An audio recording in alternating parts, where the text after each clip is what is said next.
Sculpté par Binge Audio.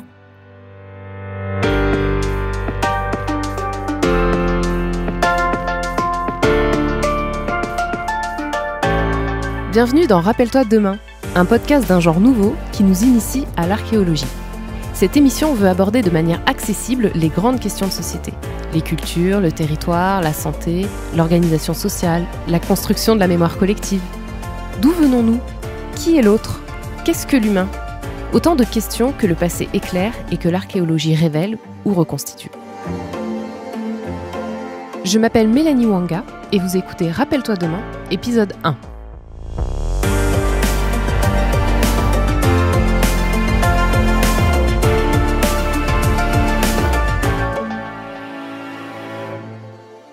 Personnellement, le handicap, c'est une question importante dans ma vie.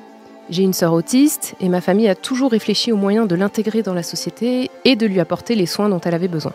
Cette émission, Rappelle-toi demain, c'est l'opportunité aussi de me demander comment sa vie aurait été différente si elle était née il y a 2000 ou 10 000 ans, par exemple.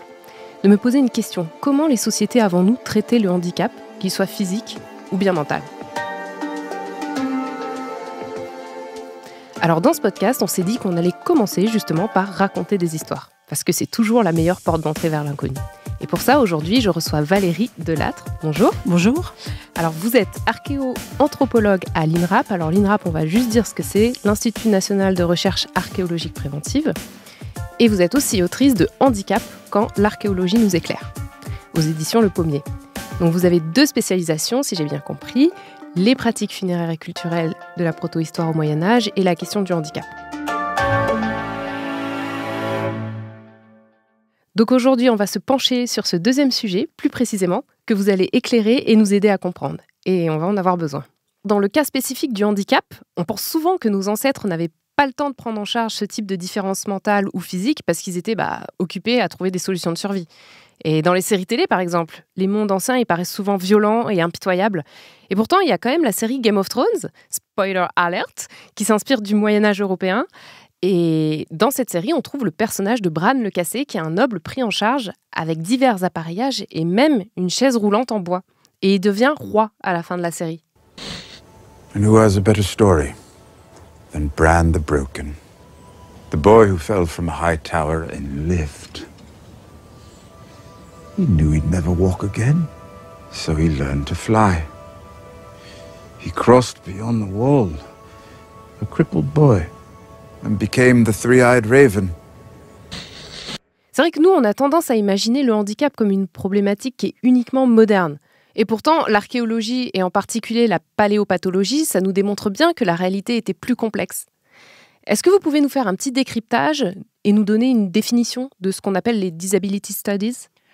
D'ailleurs, vous avez utilisé le mot problématique. Déjà, ça inscrit quelque chose comme étant un souci ou un problème. En fait, c'est une thématique, simplement sans y mettre de connotation.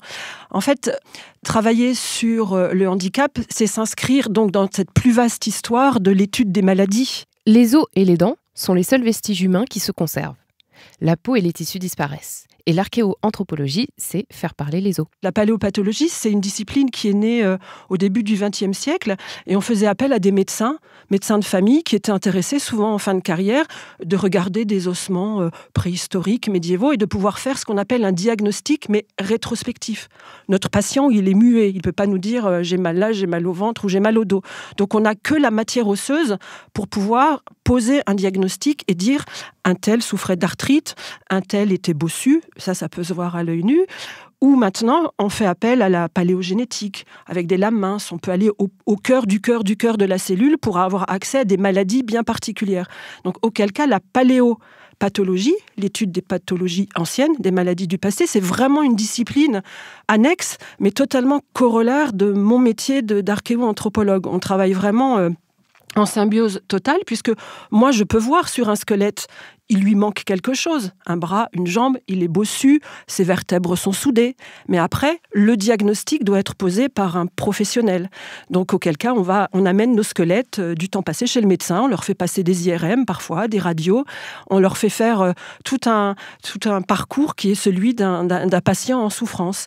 Et donc, travailler sur le handicap, c'est travailler sur les handicaps qui ont laissé une lecture sur l'os, Donc, par exemple, les handicaps psychiques, les handicaps mentaux, cognitifs, l'autisme, je ne peux pas y avoir accès. En revanche, tout ce qui est pathologie invalidante, tout ce qui est agénésie, manque un membre, une amputation, la lecture des opérations chirurgicales, voire même neurochirurgicales parfois, on y a accès. Mais il faut que cette lésion, cette pathologie, elle ait laissé une trace et qu'elle soit invalidante. Et ce qui est intéressant, c'est qu'à chaque fois, il faut contextualiser. Imaginez un footballeur aujourd'hui, il se casse le tibia et le péroné. Il est contrarié parce que sa saison, elle va être interrompue pendant 3 mois, mais on va savoir réduire sa fracture, l'immobiliser, lui mettre un plâtre. Quand on n'a pas cette technique orthopédique, au début du Moyen-Âge, vous tombiez de cheval, vous vous cassiez les mêmes os, ça se reconsolidait de façon anarchique et vous étiez quelqu'un d'handicapé parce que vous boitiez. Donc en fait, tout un tas de pathologies rendent handicapés et notre travail, c'est toujours de replacer dans des contextes. Quels étaient les progrès de la médecine à cette époque-là? Les savoir-faire chirurgicaux, les appareillages compensatoires, les prothèses, les orthèses, etc. Et parce que le handicap chez un paysan gaulois, c'est pas le même que chez un moine cistercien ou chez un pré-inca ou en Australie. Ouais, ce que vous voulez dire, c'est qu'il y a différentes manières de traiter selon Tout à la fait. culture. À chaque fois, il faut savoir où on en est dans chaque époque, des savoir-faire et des compétences, aussi bien dans les interventions chirurgicales que y compris dans les comportements d'inclusion ou d'exclusion, avec ce que l'on sait stricto sensu de l'archéologie, puis parfois des textes. Alors vous, Valérie, vous êtes spécialiste des rites funéraires, qui sont un peu au cœur de l'archéo-anthropologie. En quoi ça consiste ? Être archéo-anthropologue, c'est s'attacher aux pratiques funéraires, c'est voir comment les défunts, quelle que soit leur communauté d'appartenance, ont été enterrés par leurs proches, par leur famille, leur paroisse, leur village. D'ailleurs, en 1969, on a retrouvé au Moyen-Orient, sur le site de Kafzeh, en Israël, plus précisément, la sépulture de l'enfant Q11. Et c'était la seule, d'ailleurs, à avoir reçu une offrande. Vous pouvez nous dire, qu'est-ce qu'il avait de spécial, cet enfant ? Alors, on est à peu près 100 000 ans avant notre ère, et on a un petit enfant dont on sait, en étudiant les restes du crâne, on lui a fait passer un examen hyper compliqué, une tomographie, c'est-à-dire qu'on a essayé de reconstituer son cerveau en 3 dimensions. Parce qu'on s'apercevait que son crâne était un petit peu atypique et pas tout à fait conforme. Et de toute évidence, mes collègues paléopathologues se sont rendus compte qu'il était handicapé mental, qu'il devait avoir un trouble, alors peut-être un déséquilibre, il n'était pas complètement autonome. Donc, il a grandi malgré ce souci qui faisait que de toute façon son entourage était beaucoup plus présent et s'occupait de lui, forcément.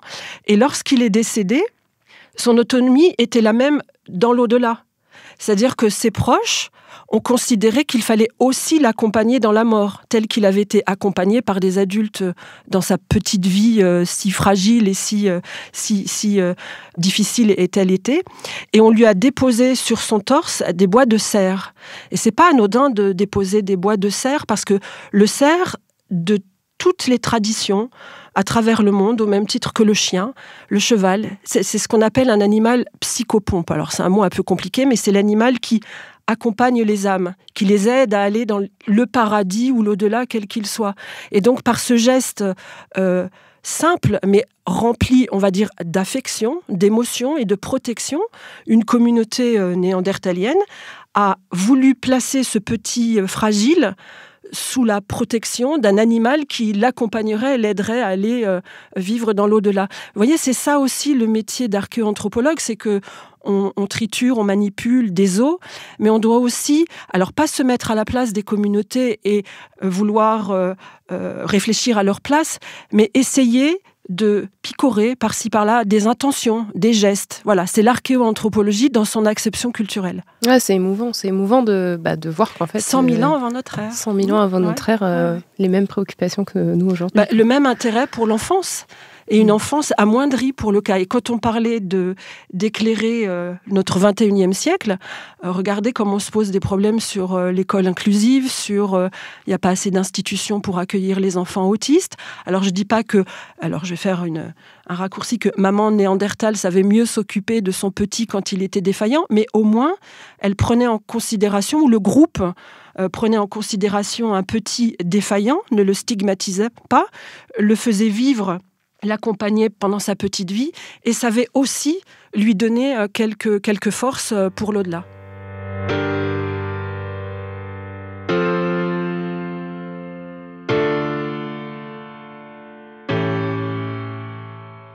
Alors Valérie, vous disiez tout à l'heure qu'il ne faut pas utiliser le mot problématique quand on parle du handicap. Mais c'est vrai que dans notre société, c'est quand même comme ça souvent qu'on le voit, comme un manque, comme une incapacité. Après, quand on lit vos ouvrages, ce qu'on comprend, c'est que certaines sociétés voyaient le handicap comme une marque du divin. C'était quoi ces statuts spéciaux ?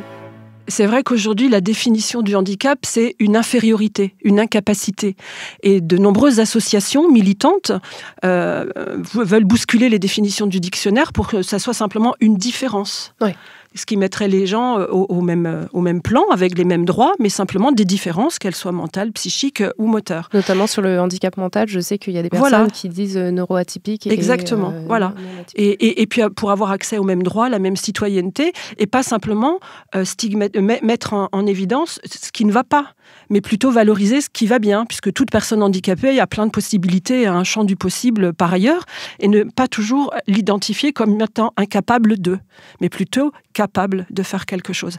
Et effectivement, certaines sociétés ont su considérer le handicap de façon tout à fait différente, et pour le coup, il faut changer nos grilles de lecture et de considération des handicaps. On a déjà les Égyptiens, qui, pour certains handicaps, notamment le nanisme, considéraient que quand un enfant naissait et qu'il était atteint de nanisme, il était dévolu à certaines tâches bien particulières, à certains métiers bien particuliers. Il pouvait faire de la musique, être danseur ou travailler au plus près de Pharaon, dans sa garde-robe. Et il y a de nombreux nains qui sont représentés dans tous les tombeaux royaux de la vallée des rois, par exemple. Mais il y a une population qui est assez fabuleuse, qui s'appelle les Mochica. Les Mochica, ils vivent sur la côte littorale du Pérou, entre le 1er et le 9e siècle de notre ère. Alors, ils ne savent pas lire, pas écrire, ils n'ont pas cette forme d'expression. Ce sont des éleveurs, des pêcheurs, et ils ont la pratique d'un art fabuleux. Ils fabriquent des céramiques absolument époustouflantes. Et chez les Mochica, accueillir un enfant handicapé, c'est extrêmement valorisant parce que le handicap, la différence, qu'elle soit physique ou mentale, est un signe qui veut dire que cet enfant, cet adulte qui deviendra, sera le lien entre le monde des ancêtres et le monde des vivants. C'est-à-dire qu'il a un lien particulier, il a une espèce de raccord immédiat avec l'au-delà. Et très souvent, il va être chaman. On le destine à cette profession ou à cette activité bien particulière. Ce qui fait qu'on ne l'accueille pas dans une famille en disant « ça va être dur pour lui », etc. Au contraire, on dit « très bien, on a quelqu'un de particulier, d'atypique, de différent, mais cette différence est une richesse parce qu'il est en lien avec des forces de l'au-delà. » Donc en fait, c'est intéressant de déconstruire nos schémas à nous et de se dire que peut-être cette différence, elle est riche de plein de choses. Tout d'abord, Maria, peut-être faudrait-il définir ce que veut dire ce mot handicapé, handicap. Oui, ça ne veut pas dire du tout diminuer, mais au contraire surchargé. C'est une étymologie très amusante anglaise, et littéralement « main dans le chapeau », ce qui fait allusion au hasard. En termes de course, en effet, donner un handicap à un excellent cheval, c'est lui mettre un poids supplémentaire, de façon à permettre à des canassons de 2e ou 3e bord d'avoir une chance équivalente de gagner.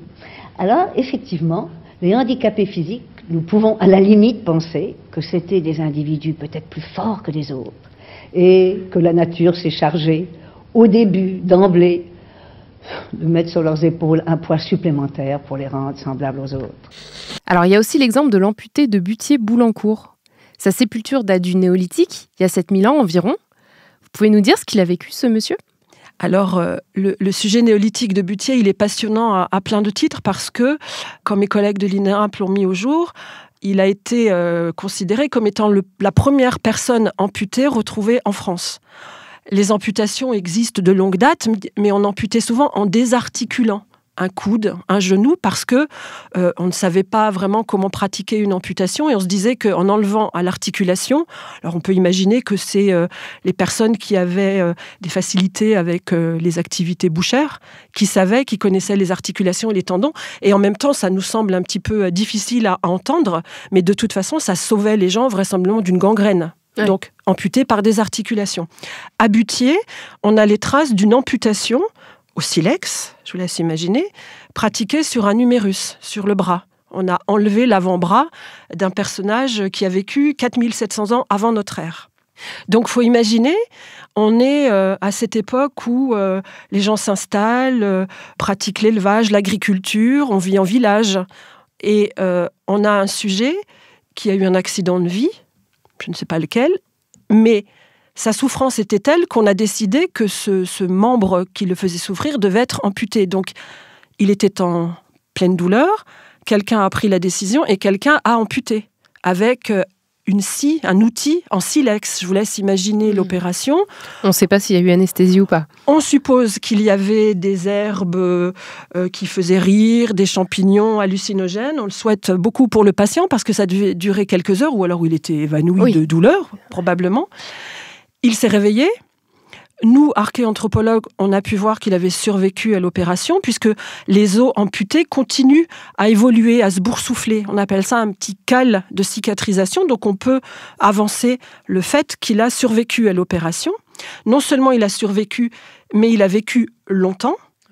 Et il a été enterré avec du mobilier archéologique. Le mobilier archéologique, c'est les objets qu'on dépose dans la tombe que mes collègues néolithiciens caractérisent comme étant prestigieux. Des objets en schiste, en silex, des très beaux objets. Ce qui fait qu'on peut supposer que son statut social dans sa vie n'a pas été amoindri au seul prétexte d'un handicap acquis par accident, mais qu'au contraire, il a été maintenu et valorisé dans la mort.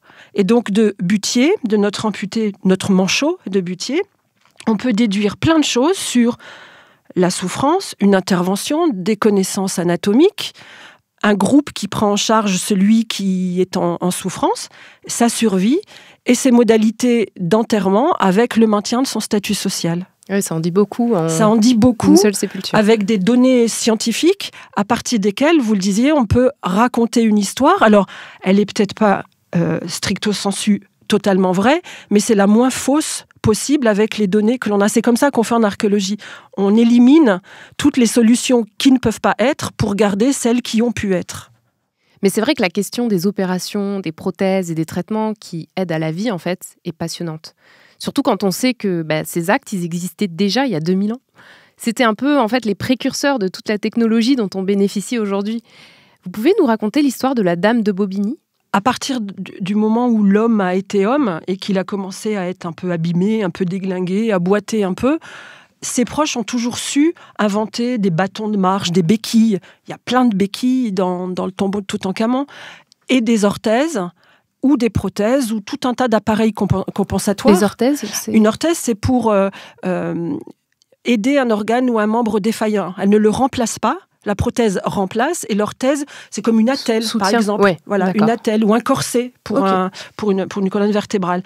Et on s'aperçoit en archéologie, parce qu'on les retrouve dans les sépultures, que l'homme a toujours su déployer des trésors d'inventivité, d'ingéniosité, parce qu'il n'y a pas des catalogues de prothèses qui circulaient à l'époque gallo-romaine ou à l'époque mérovingienne. Or, on retrouve tout un tas de bâtons, de cerclages de fer, y compris des restes de textiles, de bois, de cuir, qui étaient destinés à accompagner les gens pour les aider soit à marcher, soit à être plus confortables. Et à Bobigny, lors de la fouille d'une grande nécropole gauloise, mes collègues ont trouvé une sépulture particulière qui contenait une femme avec les membres inférieurs, les jambes qui étaient complètement repliées sur le torse, une flexion atypique. Les os étaient boursouflés, comme rongés. Et en fait, elle avait une maladie, le diagnostic a été posé, une myosite ankylosante. Donc, ça devait lui paralyser totalement les jambes. Et dans la tombe, on a trouvé des fragments de fer, droits ou repliés. Et puis, en étudiant la terre dans laquelle elle avait été ensevelie, on a trouvé aussi des traces de paille, des traces de textile.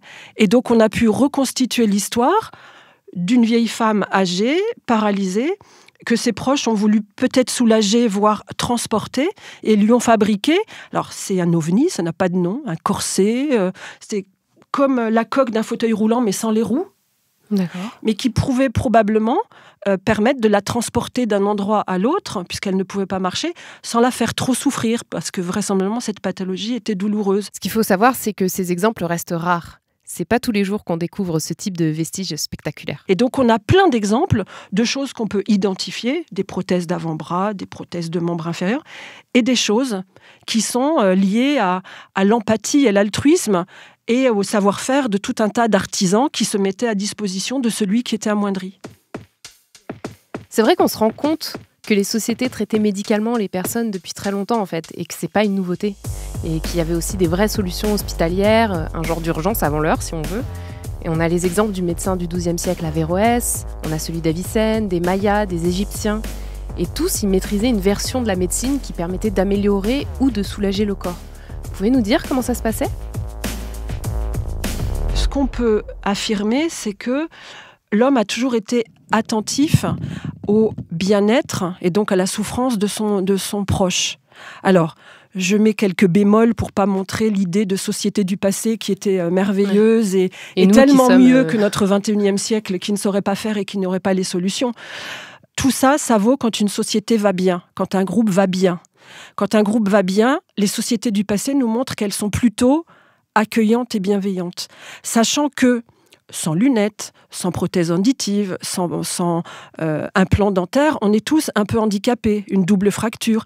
Dans le passé, ce passé qui n'a pas de chronologie, chacun est handicapé en puissance et très tôt. Ce qui fait qu'on est habitué à voir autour de soi quelqu'un qui boite, qui voit pas bien, y compris des handicaps très lourds. Donc forcément, les scientifiques, les médecins se sont intéressés à soulager, à accompagner, à réparer, à augmenter. Et on voit ça de tout temps. On a des grands personnages comme Ambroise Paré, à la fin du Moyen-Âge. Alors, travers de l'homme et paradoxe de l'homme, l'homme invente des guerres, les grandes guerres de la Renaissance avec l'artillerie lourde qui va amputer des dizaines de milliers de soldats.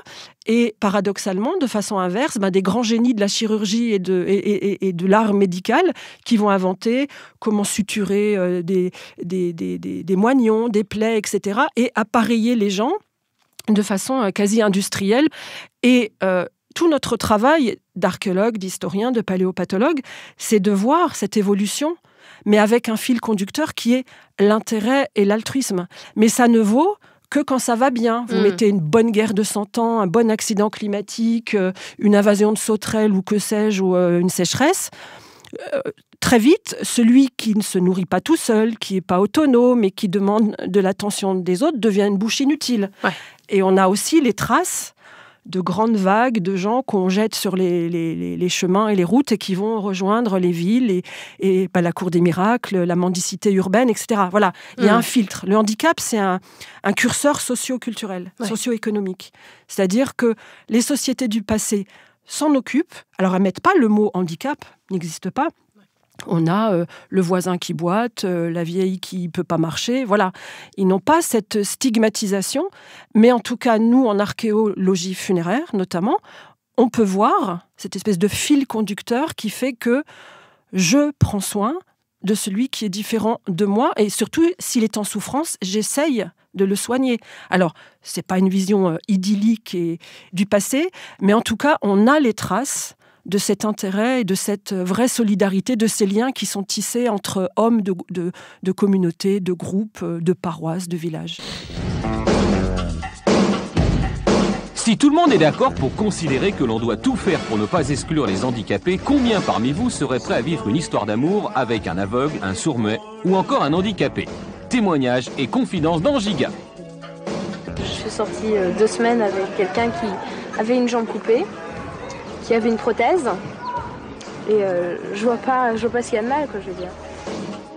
Il n'y avait pas du tout de recul, non, parce que c'est un garçon très dynamique, il va faire un triathlon, il est très très gentil, et je vois pas, c'était pas je pourrais dire un handicap.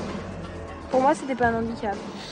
Mais c'est vrai ce que vous dites sur le fait qu'il suffit qu'il y ait un événement problématique qui se passe pour que ça change. Ça crispe tout le monde. Oui, c'est ça.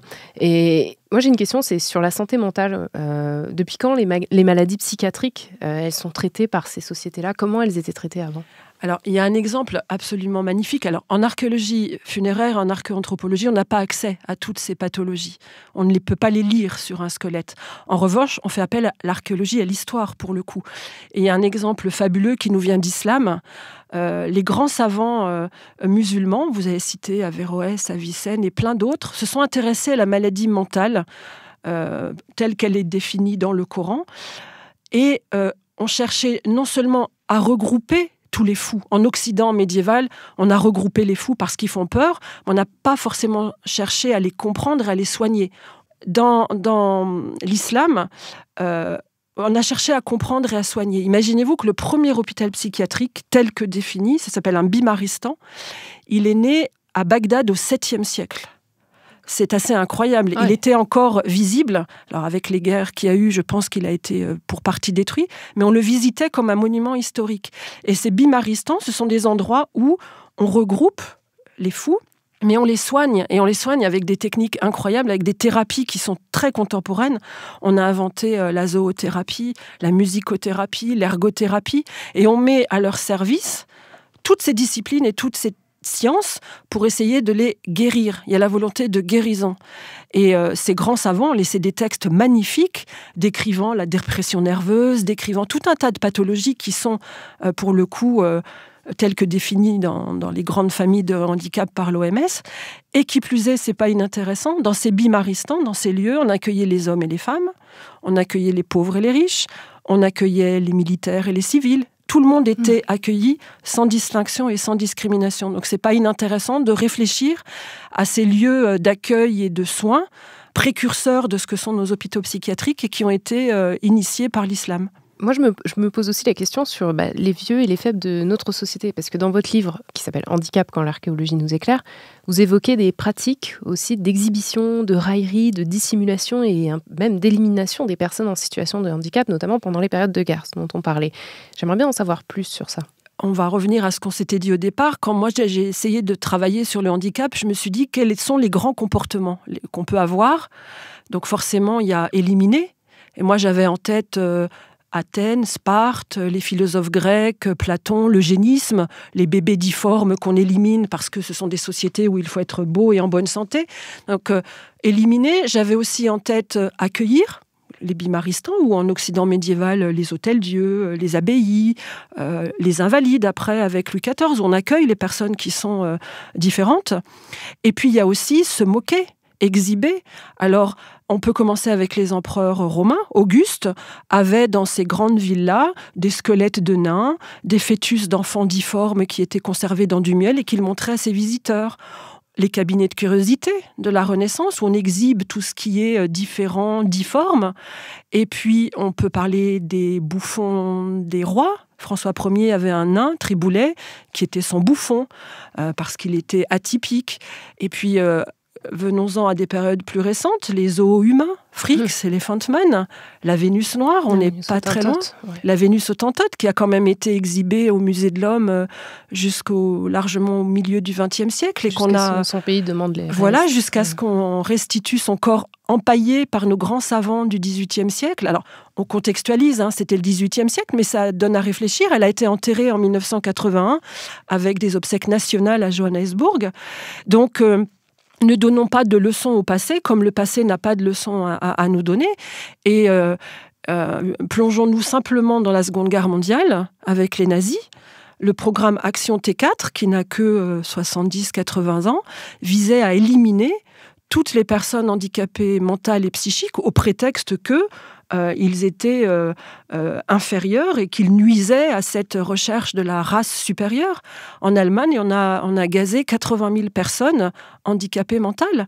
Et en France, on n'a pas non plus de leçons à donner parce que 45 000 handicapés mentaux sont morts dans les hôpitaux psychiatriques, comme Camille Claudel, par exemple. Oui, morte de faim. Morte de faim, parce qu'on n'a pas fait de loi, on n'a pas fait de décret, mais on a été beaucoup plus lâches et on les a laissés mourir de faim. Donc, c'est pas si vieux que ça.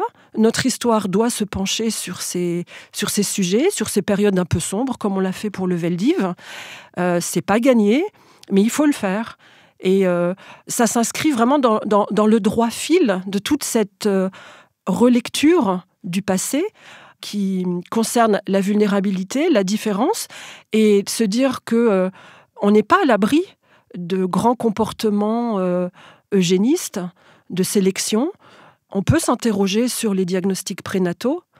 Ce sont des questions. Je n'y apporte aucun jugement moral ou éthique. Dans 40, 50 ans, il n'y aura plus aucune personne trisomique.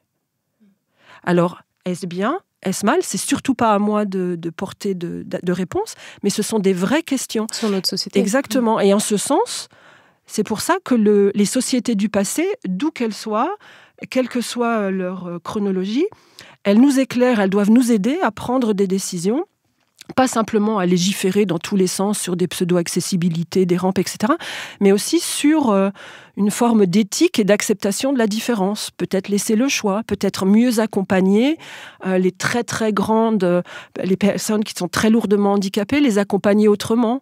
Être lourdement handicapé, c'est pas forcément être en fin de vie. Voilà, donc on a plein de questions à se poser et peut-être que le passé peut nous inspirer. Écoutez, c'est une très belle réponse sur la manière dont on peut apprendre du passé. Merci Valérie Delattre, en tout cas, de votre présence.